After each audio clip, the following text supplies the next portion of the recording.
So you're thinking about switching jobs, but you're not exactly sure if you should.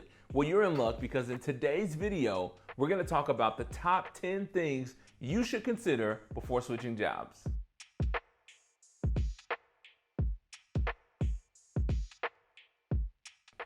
What's up, job seekers? This is Tony R. Sanders, and you are watching The Happy Meter. This channel is all about helping job seekers find and do the work that they love. And in this video, I'm gonna give you 10, count it, 10 things you should consider before switching jobs. Now, according to a report on monster.com, 95% of the workforce is considering switching jobs.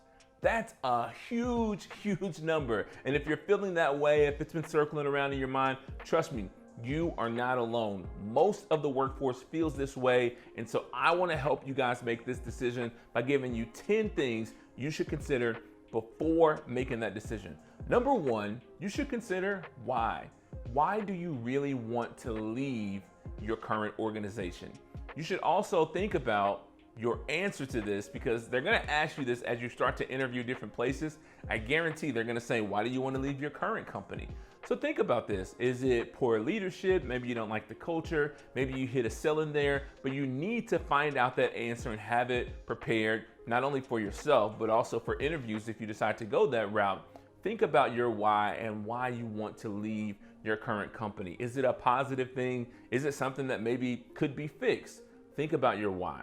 Number two, I want you to consider what you're passionate about and what your skills are. That intersection is the sweet spot. Will this job get you closer to that sweet spot? Will this job maybe keep you in that sweet spot, but in a different culture or environment? But I can promise you, you're not gonna be happy and love the new job if it doesn't get you in that sweet spot where your passion meets your skills. So you have to consider that. Number three, your relationships. A lot of times when you leave an organization, you leave behind a lot of professional relationships. Now, I'm not saying that a relationship is the only reason you should stay, but you should consider, if it's a positive relationship, if it's a healthy relationship, you should consider how you can maintain those strong relationships. A lot of times you work with these people, they become like your family, you connect with them. And I will admit, if you leave jobs and go to a different organization, it is going to be harder for you to stay connected with those people, but your relationship with them doesn't have to die because you switch jobs. You can still meet up for coffee or jump on a Zoom or have a regular cadence of meetings. The difference will be you have to be intentional about making those connections, as opposed to before they could just walk past your desk and say hello, or you had meetings together or projects together. So you need to consider how this job change is going to impact your professional relationship. Number four, and this is a big one, the commute. See, a lot of times we may switch a job because they're gonna pay us $1 or $2 more, but then when you factor in the commute, that's 30, 40, miles longer than what you were traveling at first, maybe it doesn't even make sense financially. Maybe the difference between the commute is currently you're working from home, but at the new job, they're going to force you to come into the office or vice versa. But please consider your commute and factor that in to the entire picture of why you should switch jobs. Okay, number five, the benefits package. A lot of people don't think about asking to see the benefits package before you accept the job offer. You need to know that because you need to think about your total compensation package, not just the pay, but your total compensation package. And so understanding how the benefits will impact your income could make the difference between switching jobs and staying where you are. Okay, number six, in the last step, we brought up benefits, but we also want to look at your pay. Of course, this is really important. If you're going to be leaving a job but going to a different environment for the same pay, normally that's not a good move. Normally the increase has to be significant, 5, 10, maybe even 15%.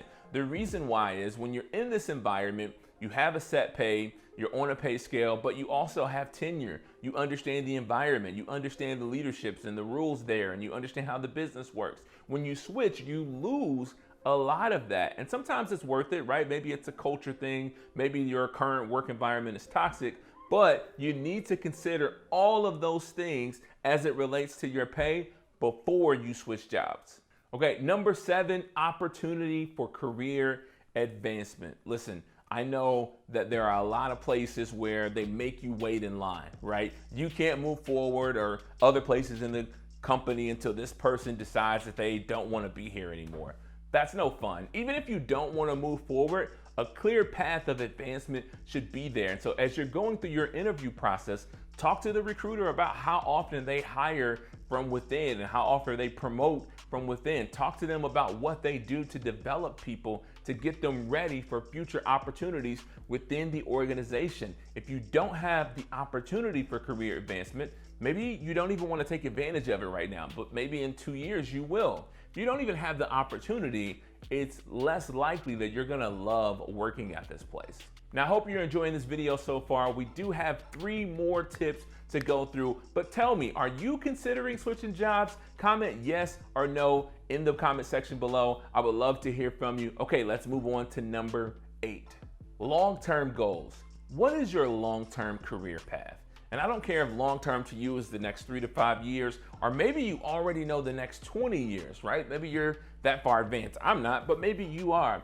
Does this next step, this transition, this job switch, does it put you on a path to get closer to that goal? If the answer is yes, then that's gonna weigh heavily in my decision to switch jobs. If the answer is no, or I'm not sure, you may wanna think about it longer, because if you're not making steps towards your long-term goal, you're likely being stagnant or even going backwards. And that's something that we don't want to do. All right, the number 9, we're gonna talk about your own growth and development. Think about the areas and the skills and the competencies you want to grow in. Are you gonna have an opportunity to do that there? Are you going to have the opportunity to learn from people or learn in programs where you can continue to grow and develop? People love working at places where they have opportunities to grow and develop, and it's encouraged by the company, and even better yet, incentivized by the company. So check on those things. Consider that before you switch jobs. And then last but certainly not least, you want to examine leadership. Not only leadership at your current company, but all these other places you're thinking about applying to, and maybe switching your job to this place or that place. Think about the leadership, because we know far more times than anything else, people don't quit their job, they quit their leader. And if you're unhappy and you're stressed at work and things are going on, you feel like they're never gonna change or they're out of your control, it's normally a result of poor leadership. And so if you're looking to switch jobs, I would recommend you considering those 10 things, because at the end of the day, I just want you to work happy, and I don't think that's too much to ask. I thank you guys for watching this video, and if you enjoyed this one, you'll enjoy the next one. Peace. I think my kiddos are here.